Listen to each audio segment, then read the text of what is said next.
Allez, je vais vous donner le secret pour aller au-delà de la compétition. Et comme on dit ici au Maroc où je me trouve, Inch'Allah, je me fais pas piquer par un crotal ou mordre par un crotal entre temps. Je suis au camp qui est juste là-bas et il y a un buggy juste en bas. Et je m'étais fixé l'objectif de venir sur cette montagne et j'étais content de l'atteindre. Et en fait, c'est ça qui m'a amené cette mini-réflexion. Je me le disais à moi, je disais très tôt, je voulais découvrir le monde. Très tôt, je m'étais fait une idée à peu près de ce que je voulais pas dans le monde et une idée aussi à peu près claire de ce que je voulais. Pas totalement définie dès le premier jour, mais à peu près claire quand même et assez intéressante de ce que je voulais. Et le deuxième point, il était que c'est aussi réalisé que, regarde, le buggy, ça m'y fait penser aussi. C'est important de pas juste être un spectateur des choses. La position la plus sympa, c'est quand tu es un acteur. Quand tu vas voir un match de foot sur les 50 et quelques mille personnes, ceux qui s'amusent le plus, c'est ceux qui sont sur le terrain.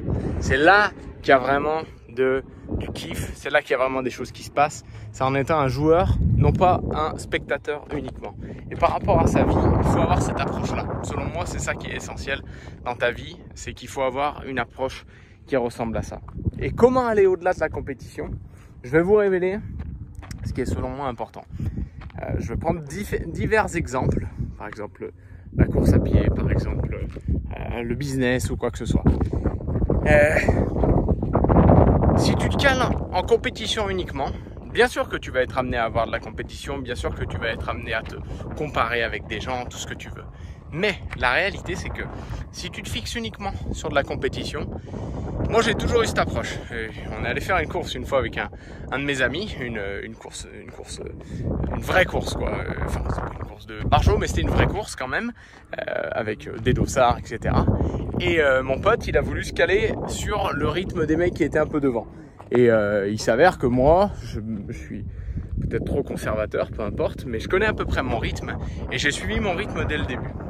Évidemment, gros comme une maison, il a explosé en vol et il s'est retrouvé à non pas juste subir la compétition ou devoir se caler sur la compétition, mais il a pris une vraie claque au sens où il a dû se caler sur son rythme à lui et comme il avait été en sur-régime trop longtemps, il a explosé, il n'a pas pu finir cette fameuse course.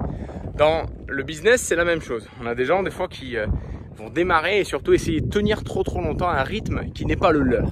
Et donc ce qui se passe, c'est qu'assez rapidement, par esprit de compétition, pour essayer de se caler sur le rythme de quelqu'un d'autre qui a l'air d'avoir du succès ou quoi que ce soit, et ben on se met sur un rythme qui n'est pas le nôtre.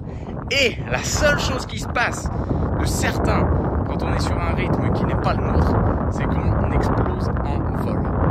Et j'aime bien tout ce qui est course, j'aime bien tout ce qui est compétition de temps en temps, de temps à autre, pour épicer un petit peu le quotidien, épicer un petit peu la vie de tous les jours. Bon, c'est clair que des fois c'est marrant, tu peux t'amuser avec ça. Mais sur le long terme, même sur le moyen terme, c'est le meilleur moyen d'exploser en vol. Et quoi qu'il arrive, notamment par rapport à ma vie, moi je voulais mener ma vie. Je voulais pas mener la vie de quelqu'un d'autre, me caler sur celle de quelqu'un d'autre, copier quelqu'un d'autre. Tu te rends compte au bout d'un moment, avec un peu de maturité, que finalement il n'y a personne qui vit et qui a exactement la même vie que tu aimerais avoir. Tu peux avoir des modèles, tu peux avoir des inspirations, tout ça, mais la frontière entre être inspiré et basculer dans le fanatisme, elle peut être très fine et elle ne te sert pas. Il n'y a aucune personne que je connais qui est fan absolu, qui a de quelqu'un d'autre, peu importe dans quel domaine c'est, qui a réalisé des grandes choses. Pourquoi? Parce que un fan, il va se caler sur le rythme de quelqu'un d'autre, prendre le chemin de quelqu'un d'autre et ne jamais prendre le temps réel de se poser les questions sur ce qu'il veut vraiment et ce qui est important pour lui. Et donc, mon point, c'est le suivant.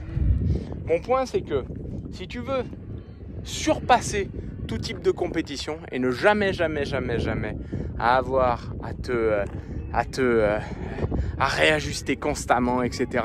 La seule chose sur laquelle tu devrais réajuster, c'est par rapport à ta trajectoire personnelle, ta boussole personnelle de comment tu veux mener ta vie. Et donc le travail en amont, et qui se fait au fur et à mesure bien sûr, mais c'est de définir beaucoup plus clairement comment tu veux mener ta vie.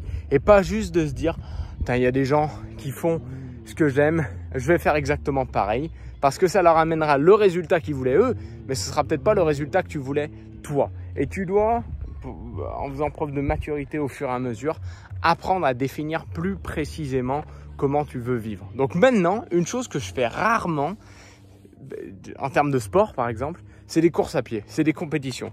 Je suis actif tous les jours, je suis en excellente santé, en excellente forme. Par rapport à qui?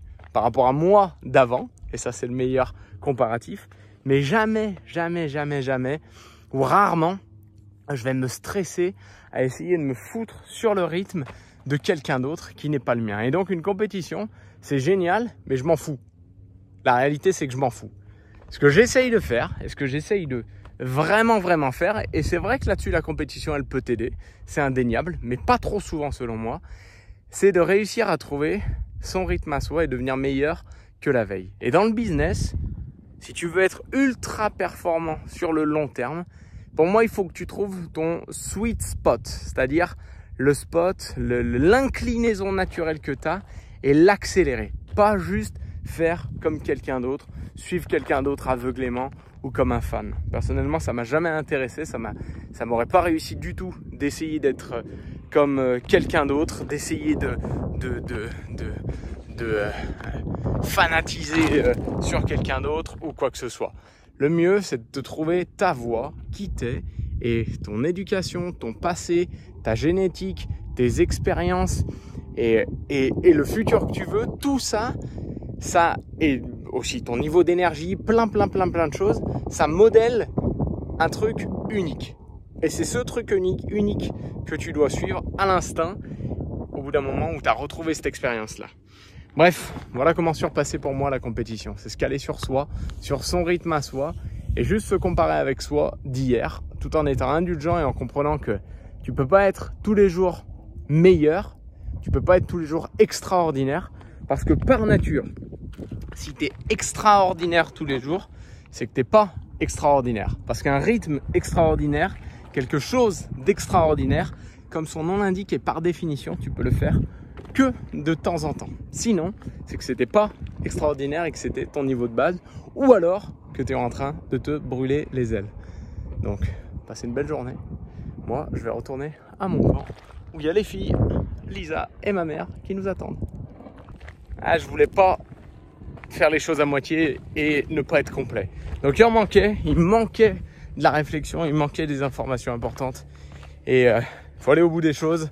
C'est ce que j'essaye de faire, c'est ce que j'essaye de me confirmer chaque jour comme identité et donc je vais au bout. Première chose, j'ai parlé de sweet spot. Comment tu dois faire? Ce que tu dois faire, c'est que tu dois être plus attentif. En fait, la clé, elle est d'être plus attentif. Plus attentif, je le disais, aux choses que tu aimes, aux choses qui te réussissent, aux choses qui te coûtent de l'énergie, à celles qui t'en redonnent, à celles que tu fais presque, peu importe le nombre d'heures de sommeil que tu as, à celles que tu ferais, peu importe si tu étais payé ou non. Bref, toutes ces choses-là, tu dois réussir à les identifier. Et il faut être attentif. Et tu dois les identifier pour une raison très simple, c'est que elles créent le cœur de ce que tu es, de ta force et de ton, justement, point d'unicité. Non, pas d'unicité, je sais pas quel est le terme exact, mais le point qui te rend unique. C'est ça qui fait que, encore une fois, tu es à l'aise sans effort, plus que de raison. Tu as plus de résultats et ça te correspond et t'aimes. Typiquement, on va dire un truc tout bête, mais on dit toujours à un sportif, c'est que on va passer le moins de temps possible à essayer de travailler tes faiblesses. Parce que au pire, tu deviendras médiocre, voire moyen sur tes faiblesses. Par contre, tes forces naturelles, on va tâcher de les amplifier. On va tâcher de vraiment les rendre encore plus uniques. Et ça fera de toi ce joueur, cet athlète spécifique. Et donc, c'est ça qu'il faut réussir à faire avec sa vie, de manière générale. On ne doit pas se concentrer sur toutes les choses. On ne doit pas se concentrer sur toutes les choses. Et il faut être extrêmement attentif. Le message, il est surtout là. C'est qu'il faut être extrêmement attentif. Si tu n'es pas attentif, toutes ces choses-là, elles vont te passer sous les yeux. Et tu vas avoir l'impression, un truc sur lequel tu es très fort, ou alors un truc que tu fais depuis très longtemps, pour lequel tu n'as aucune compétence particulière, mais juste parce que tu le fais depuis très longtemps, et parce que c'est ton boulot, et parce que on t'a dit de le faire, ou peu importe, ou que sais-je, tu vas peut-être continuer à le faire toute ta vie, à y mettre des heures et des heures de ta semaine, de ta journée, toute ta vie, juste parce que tu n'auras jamais été attentif et que tu ne te seras jamais vraiment posé la question si c'est quelque chose dans lequel tu as des qualités naturelles et dans lequel, encore une fois, ça se fait de manière presque sans effort. Donc tu dois être plus qu'attentif. Et peu importe que ce soit dans ton boulot, que ce soit en sport, que ce soit dans l'apprentissage, que ce soit dans tes relations sociales, bref, trouve ces points qui font que tu les fais presque sans pouvoir t'en empêcher. Je suis dans des endroits improbables, vraiment. Et le deuxième point, et lui c'est une mise en garde. C'est une mise en garde importante. C'est que si tu le fais pas, et si tu te cales juste, je le disais, il y a des gens qui... je passe beaucoup de temps, ou du moins je fais beaucoup d'efforts avec les gens qui me font confiance et les gens de mon équipe pour qu'ils soient fans de personnes en particulier, qu'ils soient inspirés et qu'ils soient fans de personnes en particulier. Pourquoi? Parce que sinon, plus dur sera la chute. Terrible sera la chute. Parce que si, mais vraiment si, tu te concentres toute ta vie à essayer de copier quelqu'un, suivre les pas de quelqu'un, c'est ce qu'on fait d'ailleurs très souvent avec des parents, ou c'est ce qu'on fait très souvent avec des mentors, ou peu importe le mot, c'est qu'on essaye de les copier. La réalité, c'est que ça peut te servir au début, mais ça peut être dévastateur par la suite. Et j'insiste sur le mot dévastateur. Pourquoi? Parce que tu seras... Peut-être que ça t'aura réussi sur plein d'aspects, mais il y aura toujours un truc qui sonnera mal au fond de toi.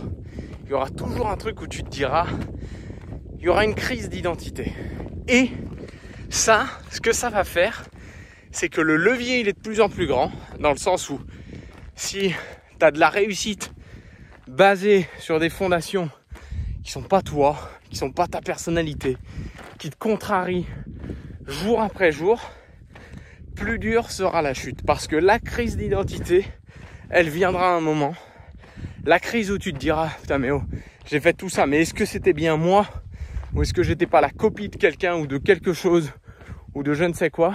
Et là, ce sera difficile parce que ce sera très difficile de se remettre en question quand toutes les choses vont bien. Donc, plus dur sera la chute si tu n'y prêtes pas attention très très tôt. Et donc, trouve ces points-là où tu as des forces naturelles et capitalise dessus. Et fais-le suffisamment tôt, suffisamment fort. Sinon, un jour viendra ce problème. La crise de la quarantaine et autres, ça peut y être lié. Bon, j'ai presque retrouvé la Mèze. J'ai mon massage dans 20 minutes. Faut pas que je sois en retard, sinon Lisa va pas être contente. On a un massage à deux. Allez, belle journée.